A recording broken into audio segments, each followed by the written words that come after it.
যেহেতু মুহররম মাস চলতেছে, মুহররম নিয়ে প্রতিটা জুমায় প্রতিটা মসজিদে আলোচনা হইতেছে। অনেকের মনে এই চিন্তা যে হুজুর কেন মুহররম নিয়ে আলোচনা করতেছেন? প্রতি জুমায় মুহররম নিয়ে আলোচনা করা হয় প্রতিটা মসজিদে। আমরা একটা রুটিন করে নিয়েছি এরকম যে আমরা প্রতিটা বছর একই বয়ান করি, যে এইবার মুহররমে যে বয়ানটা হতেছে পরের বার মুহররমে আবার একই বয়ান, আবার বছর ঘুরে যখন মুহররম আসতেছে একই বয়ান।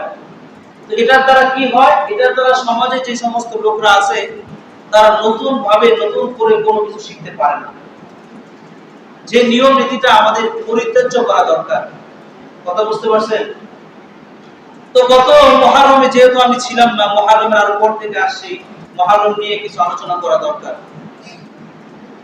মুহররম মাস হচ্ছে হিজরি মাসের প্রথম মাস। হিজরি বর্ষের সূচনা হয় কখন থেকে?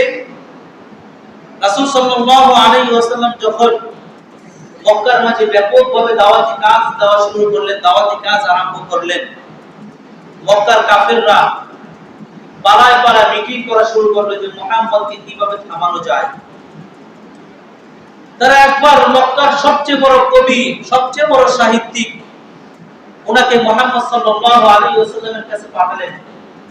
পাঠানোর পরে মুহাম্মদ সাল্লাল্লাহু আলাইহি ওয়াসাল্লামকে বললেন, হে মুহাম্মদ, ভাতিজা তুমি কি চাও? যদি তুমি টাকা পয়সা চাও আমাকে বলো, আমরা মক্কার সমস্ত লিডাররা টাকা উত্তোলন করে তোমাকে এত পরিমাণ টাকা দিব যে তুমি ধনী হইতে পারবা।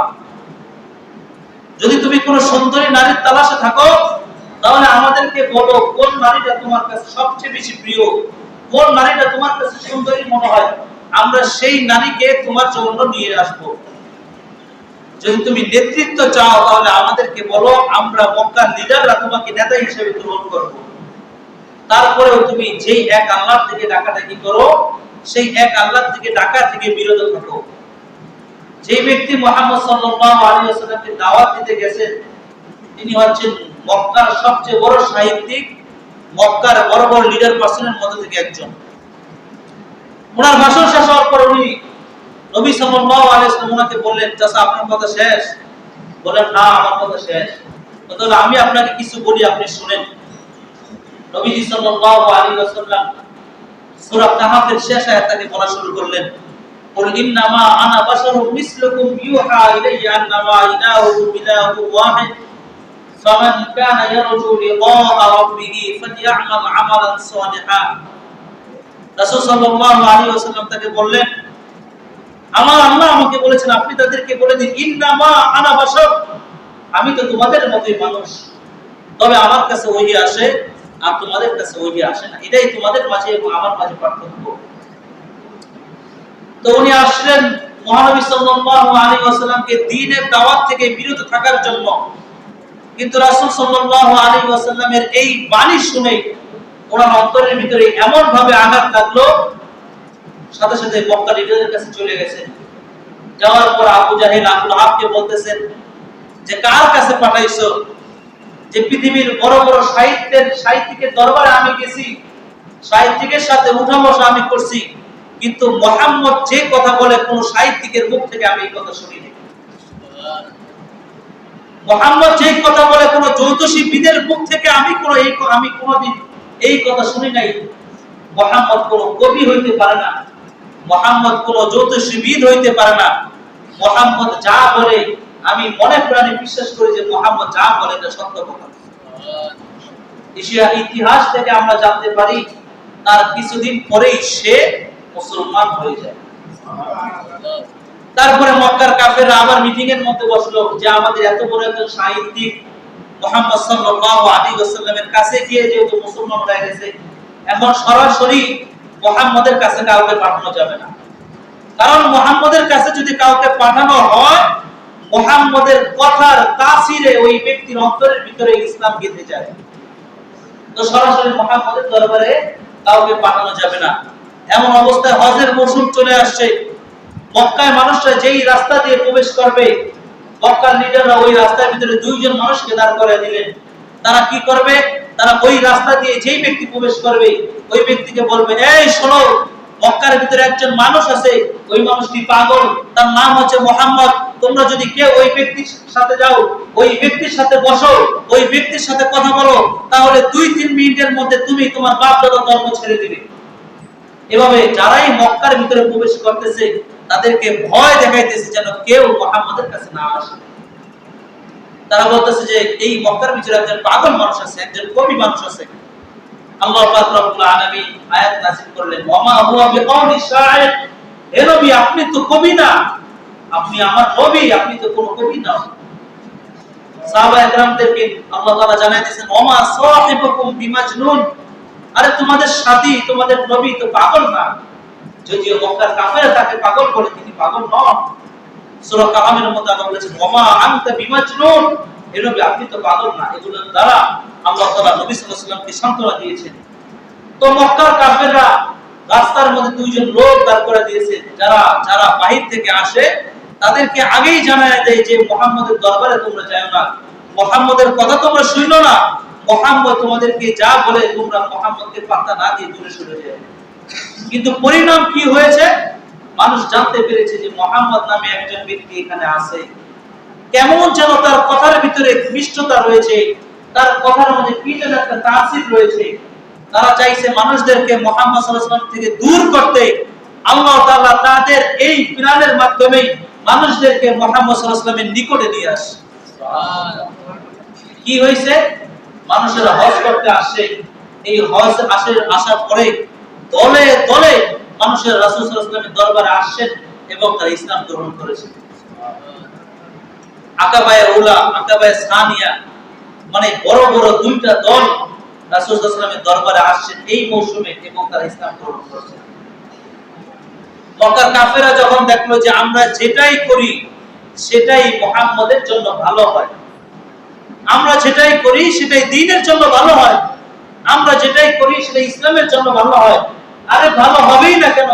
কারণ আল্লাহ পাক রব্বুল আলামিন নিজেই জানায় দিয়েছেন, ইউরিদুন আইয়ুতফিউ নূরাল্লাহি বিআফওয়াহিহিম, জমিনের মাঝে কিছু মানুষ আছে যারা নিজেদের ফু দ্বারা আল্লাহ তাআলার নূরকে নিভাইয়া দিতে চায়। হে নবী আপনি তাদেরকে জানাইয়া দেন, তোমরা যতই চাও আল্লাহর নূরকে নিভাইয়া দিতে, যতদিন আল্লাহ তাআলা আছেন আল্লাহ তাআলা এই নূরকে আরো বাড়ায় দিবেন। ইউরিদুনা লিইউতফিউ নূরাল্লাহি ওয়াল্লাহু মুতিম্মু নূরিহি ওয়ালাউ কারিহাল মুশরিকুন, যদিও মুশরিকরা অপছন্দ করে। আর আয়াতের মধ্যে আল্লাহ বলেছেন ওয়ালাউ কারিহাল কাফিরুন, যদিও কাফেররা অস্বীকার করে, কিন্তু আল্লাহ তাআলা এই নূরকে পরিপূর্ণতা দান করবেনই। কাফেররা যদিও চায় ইসলামকে মিটিয়ে দিতে, কিন্তু আল্লাহ পাক রব্বুল আলামিন ইসলামকে জীবিত করবেনই, ইসলামকে পুনর্জীবন দিবেনই। তো কাফেররা দেখলো যে না, এভাবেও আমরা মুহাম্মদের সাথে লড়াই করে পারতেছি না, মুহাম্মদকে আটকে রাখতে পারতেছি না। তো এখন কি করা যায়? আমাদের বাংলাদেশে যেমন সংসদ আছে না, সমস্ত এমপিরা বসে যেখানে একটা পরামর্শ করে। তো মক্কায় একটা সংসদ ছিল, সেটাকে বলা হতো দারুন নাদওয়া। কি বলা হতো? দারুন নাদওয়া, মানে পরামর্শ মজলিস, পরামর্শ ঘর। তো মক্কার লিডাররা পরামর্শ মজলিসের মধ্যে মক্কার যত লিডার আছে সবাইকে ডাক দিল যে এখন কি করা যায়? মুহাম্মদকে যদি আমরা জীবিত রাখি, জীবিত রাখার দ্বারা তো আমরা আমাদের বাপ দাদার ধর্ম শেষ করে ফেলব। যদি আমরা আমাদের বাপ দাদার ধর্ম বাঁচিয়ে রাখতে চাই, মুহাম্মদকে জমিনের মধ্যে রাখা যাবে না। কেউ কেউ পরামর্শ দিয়েছেন যে মুহাম্মদকে স্থানান্তর করে দেন, অন্য দেশে পাঠিয়ে দেন। এই পরামর্শের উত্তর আসছে যে মুহাম্মদকে যদি আরেক দেশে পাঠিয়ে দেন তাহলে ওই দেশের মানুষ মুহাম্মদের কথার আসারে মুহাম্মদের ধর্ম গ্রহণ করবে। এক সময় কি হবে? অন্য দেশের লোকেরা আমাদেরকে বলবে যে তোমাদের বংশ থেকে, কুরাইশদের বংশ থেকে একজন ব্যক্তি দ্বারা আমরা আমাদের বাপ-দাদার ধর্ম নষ্ট করে ফেলেছি। তো কুরাইশদের ওই মজলিসের মধ্যে সিদ্ধান্ত হলো যে মুহাম্মদ সাল্লাল্লাহু আলাইহি ওয়াসাল্লামকে জীবিত রাখা যাবে না, মুহাম্মদ সাল্লাল্লাহু আলাইহি ওয়াসাল্লামকে একেবারে হত্যা করা হবে। কিন্তু এখন যদি মুহাম্মদ সাল্লাল্লাহু আলাইহি ওয়াসাল্লামকে আমরা হত্যা করতে যাই, যারা মুহাম্মদ সাল্লাল্লাহু আলাইহি ওয়াসাল্লামকে হত্যা করব, মুহাম্মদ সাল্লাল্লাহু আলাইহি ওয়াসাল্লাম তো কোনো ছোট বংশের লোক না, মক্কার সবচেয়ে সম্ভ্রান্ত পরিবারের ব্যক্তি ছিলেন। এখন আমরা যদি তাকে হত্যা করে ফেলি তাহলে পাল্টা আঘাত করা হবে। আমরা যারা তাদেরকে হত্যা করব তার পরিবারের লোকেরা আমাদেরকে আক্রমণ করবে, যারা তার দ্বীন গ্রহণ করেছে তারা আমাদেরকে আক্রমণ করবে। তো কি করা যায়? মক্কার কাফিররা পরামর্শে আসলো যে মক্কার যতগুলো পরিবার আছে, যতগুলো ঘর আছে, প্রতিটা ঘর থেকে একজন একজন করে যুবক আসবে। তো প্রতিটা ঘর থেকে যদি একজন একজন করে যুবক আসে, মনে করেন আপনাদের প্রতিটা সমাজের প্রতিটা ঘর থেকে একজন একজন করে যুবক আসছেন, আয়েশা একটা পরিবারের বিরুদ্ধে লড়াই করছেন, তাহলে ওই পরিবার কি সকলের বিরুদ্ধে লড়াই করতে পারবে? পারবে না। তো তারা এই চিন্তা করলো যে আমরা সকলে মিলে, আমাদের সকলের পরিবার থেকে একজন একজন করে যুবক আসবে এবং আমরা সকলেই মিলে আজকে এই রাতে মুহাম্মদকে হত্যা করব। নাউজুবিল্লাহ। তারা পরামর্শ করতে লাগলো। যখন তারা পরামর্শ করতে লাগলো, একদিকে তারা পরামর্শ করতেছে, আরেক দিক থেকে আল্লাহ পাক রব্বুল আলামিন এই সংবাদ জিবরাইল আলাইহিস সালামের মাধ্যমে আমাদের নবী মুহাম্মদ সাল্লাল্লাহু আলাইহি ওয়াসাল্লামের কাছে পাঠিয়ে দিলেন। রাসূল সাল্লাল্লাহু আলাইহি ওয়াসাল্লাম নিজের ঘরে শায়িত ছিলেন। এমন অবস্থায় তার অনেক আগের থেকেই মুসলমানরা হিজরত করে মদিনায় যাইতেছিল। কিছু সংখ্যক বৃদ্ধ মুসলমান এবং শিশু বাচ্চা ব্যতীত যারা ইসলাম গ্রহণ করেছিল তাদের অধিকাংশই মদিনার মধ্যে প্রবেশ করেছে। কারা কারা হিজরত করে নাই? যারা হিজরত করে নাই তাদের মধ্যে উল্লেখযোগ্য ছিলেন হযরত আবু বকর রাদিয়াল্লাহু তাআলা আনহু, হযরত আলী রাদিয়াল্লাহু তাআলা আনহু। আবু বকর রাদিয়াল্লাহু তাআলা আনহু রাসূলকে আসলেন, বললেন, ইয়া রাসূলুল্লাহ, যখন সবাই হিজরত করে চলে যাইতেছে, আমি কি হিজরত করব না? রাসূল বললেন, আবু বকর, তোমার জন্য এখনো পর্যন্ত আদেশ আসে নাই। যখন তোমার জন্য আদেশ আসবে, আমি মুহাম্মদ সাল্লাল্লাহু আলাইহি ওয়াসাল্লাম তুমি সহ একসাথে হিজরত করো। আরেকজন কে বাকি ছিলেন? হযরত আলী রাদিয়াল্লাহু তাআলা আনহু। তো আল্লাহ পাক রব্বুল আলামিন জিবরাইল আলাইহিস সালামের মাধ্যমে রাসূল সাল্লাল্লাহু আলাইহি ওয়াসাল্লামকে জানায় দিলেন যে আজকে এই রাতে আপনি হিজরত করেন, আপনার জন্য হিজরতের নির্দেশ দেওয়া হলো। এখন রাসূল সাল্লাল্লাহু আলাইহি ওয়াসাল্লাম এমন ছিলেন, নবুয়তের পূর্বে মানে 40 বছর হওয়ার আগে মক্কার মাঝে ওনার নাম ছিল আল আমিন, মানে বিশ্বাসী ব্যক্তি হিসেবে সবাই ওনাকে চিনত।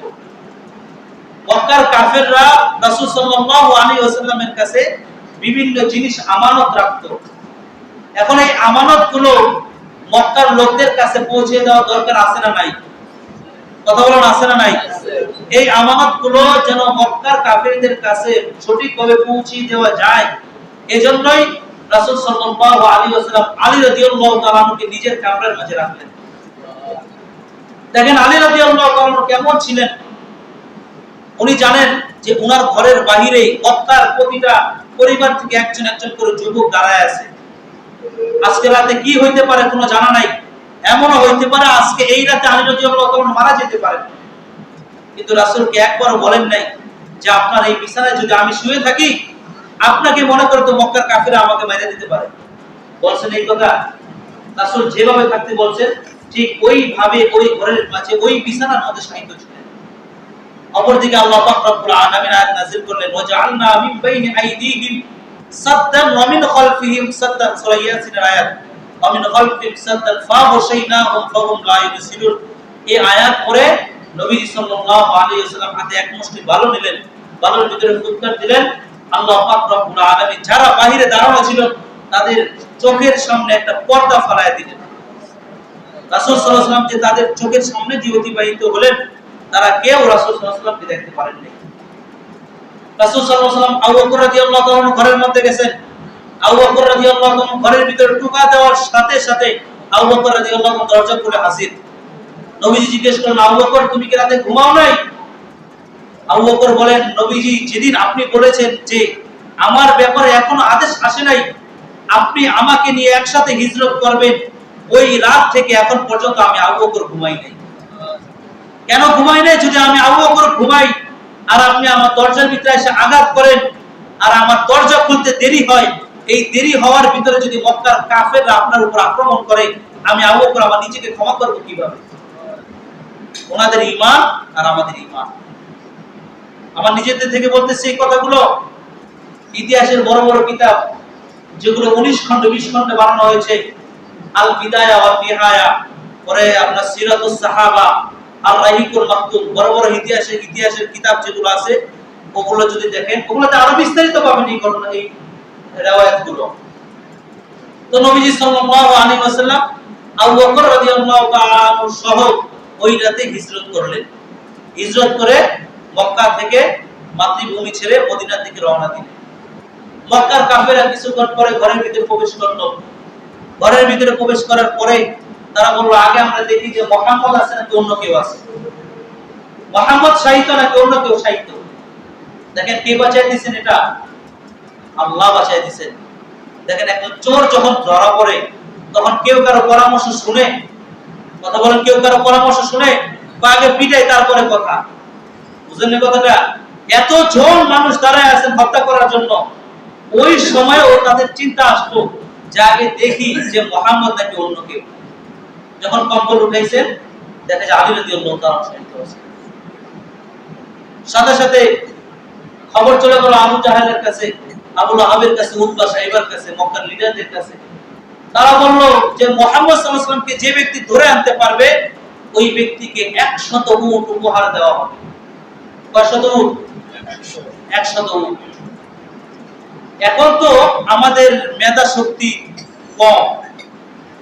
আগের যুগে যারা লোক ছিল, যেমন আগের যুগের যে সমস্ত যুদ্ধ হইতো, মনে করেন একজন যুদ্ধবন্দী পালাইছে বা একটা ঘোড়া গেছে, যেই রাস্তা দিয়ে ঘোড়া গেছে ওই ঘোড়ার যে পায়ের ছাপগুলো আছে ওই ছাপগুলো দেখে দেখে এই ঘোড়াটা কোন জায়গায় গেছে মানুষ চিন্তা করতে পারত। কথা বুঝতে পারছেন আমার? এমনকি একটা ঘোড়া বাথরুম করছে, মানে পায়খানা করছে, ঘোড়ার পায়খানা থেকে একটা খেজুরের বিচি বের হয়েছে।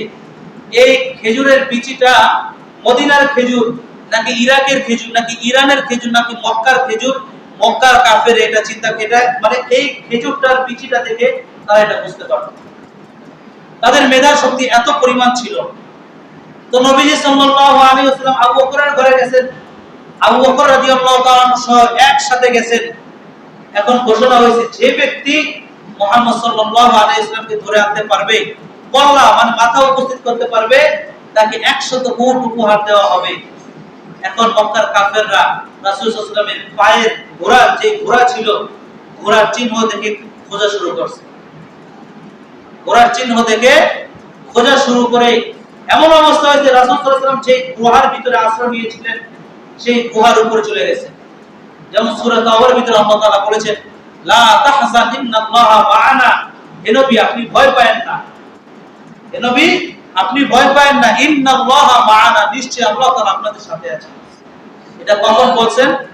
যখন আবু বকর রাদিয়াল্লাহু তাআলা ভয় পাইতেছিলেন। আবু বকর রাদিয়াল্লাহু তাআলা ভয় পাইতেছিলেন। আর কখন যদি তারা একটু এভাবে তাকায়, একটু যদি খালি নিচের দিকে তাকায়, তাহলে তো আমাদেরকে দেখে ফেলবে যে আমরা এই গুহার মধ্যে পলায়ন করে আছি। ওই গুহার ভিতর থেকে একটা ইতিহাস আমরা জানি যে টিকটিকি মারি না আমরা, টিকটিকি আমরা কি বলি, একবারতে মারতে পারলে সওয়াব বলি না আমরা। এই গুহার শুরুতে একটা টিকটিকি ছিল। তো কাফেররা যখন এই গুহার ভিতরে প্রবেশ করবে, প্রবেশ করার সময় টিকটিকি আওয়াজ দিল, টিক টিক টিক। অনেকেই এই ইতিহাস আমরা জানি না, আমরা মনে করি যে মনে টিকটিকি মারলে সওয়াব। আবার অপর দিকে মাকড়সা জাল বুনেছিল। শুধু মাকড়সা না, মাকড়সা এবং মাকড়সার ওই জালের ভিতরে কিছু কবুতর বাসা বাঁধছিল। কথা বুঝতে পারছেন? কোন কোন রাওয়ায়াতের মধ্যে এরকম পাওয়া যায় যে ওই একদিনের ভিতরে বড় একটা সাপ ওইখানে এসে পড়ছিল। যে সাপ দেখার কারণে আবু বকর রাদিয়াল্লাহু তাআলা আরো বেশি ভয় পাইছে। মক্কার কাফেররা যখন ওই গুহার ভিতরে প্রবেশ করবেন, তারা গুহার বাইরে থেকে সাপেরই দেখতে পারছেন। যারা মানুষের মানে ঘোড়ার পায়ের চিহ্ন দেখে মানুষ খুঁজে পাইতে পারে, তারা কি সাপের চিহ্ন বুঝবে না? সাপের ওই চিহ্ন দেখে তারা ওই গুহার ভিতরে প্রবেশ করেনি।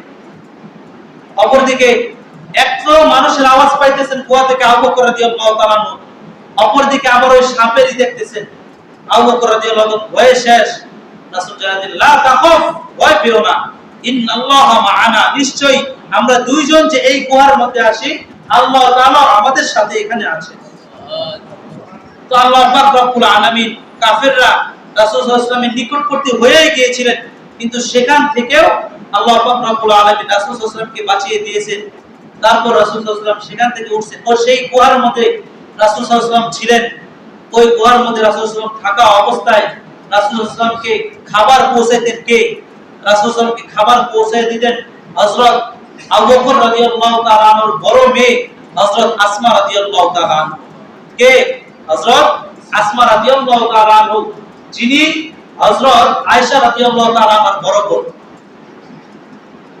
কারবালার ইতিহাস যদি আমরা দেখতে যাই, কারবালায় যেমন ভাবে হুসাইন রাদিয়াল্লাহু তাআলা শহীদ হয়েছে, ঠিক মক্কা শরীফ যখন দ্বিতীয়বার ভাঙ্গা হইল, হাজ্জাজ বিন ইউসুফের হাতে নির্মম ভাবে তখন শহীদ হন আব্দুল্লাহ ইবনে জুবায়ের রাদিয়াল্লাহু তাআলা। এই আব্দুল্লাহ ইবনে জুবায়ের রাদিয়াল্লাহু তাআলার মা ছিলেন হযরত আসমা রাদিয়াল্লাহু তাআলা। বুঝতে পারছেন কথাটা? তো যখন আমরা কাবা শরীফের ইতিহাস শিখব, ওই সময় এটা নিয়ে বিস্তারিত আলোচনা করব। তো তিনি ওই সময় রাসূল সাল্লাল্লাহু আলাইহি ওয়াসাল্লামের কাছে খাবার পৌঁছে দিতেন। তো কিছুদিন পরে রাসূল সাল্লাল্লাহু আলাইহি ওয়াসাল্লাম সেখান থেকে মদিনায় হিজরত করেন। মদিনায় রাসূল সাল্লাল্লাহু আলাইহি ওয়াসাল্লাম যেদিন হিজরত করে যান, ওই দিনকে কেন্দ্র করে ওই দিন থেকে হিজরি বর্ষের গণনা শুরু হয়। তো আমরা জানতে পারলাম যে হিজরি বর্ষের গণনা কিভাবে এবং কোথা থেকে শুরু হয়। তো মুহররম নিয়ে আলোচনা আমাদের অনেক, এটা নিয়ে ইনশাআল্লাহ ধারাবাহিকভাবে আলোচনা হবে যে মুহররমে আমাদের করণীয়। মুহররম মাস এটা ইসলামের প্রাথমিক যুগে কেমন ছিল, ইসলামের প্রাথমিক যুগে মানে ইসলাম ধর্মে যেমন এটা সম্মান আছে, ইসলামের প্রাথমিক যুগে এটার কিছু সম্মান ছিল। তারপরে এই আলোচনার ভিতরে আমাদের আরো কিছু আলোচনা আসবে, যেমন হুসাইন রাদিয়াল্লাহু তাআলা আনহু এই 10 মুহররমের দিন শহীদ হয়েছেন। এবং এই মুহররমের তাৎপর্য যদি আমরা জানতে চাই, তাহলে আমাদের দেখতে হয় যে মুসা আলাইহিস সালামকে আল্লাহ তাআলা ফেরাউনের কবল থেকে মুক্তি দান করেছিলেন। তো এটা থেকে আমাদের ধারাবাহিকভাবে কয়েকটা আলোচনা আসবে। আল্লাহ পাক রব্বুল আলামিন যদি তৌফিক দান করেন, ইনশাআল্লাহ আস্তে আস্তে সমস্ত বিষয় নিয়ে আলোচনা করা হবে। আল্লাহ পাক রব্বুল আলামিন আমাদেরকে বুঝার এবং আমল করার তৌফিক দান করুন।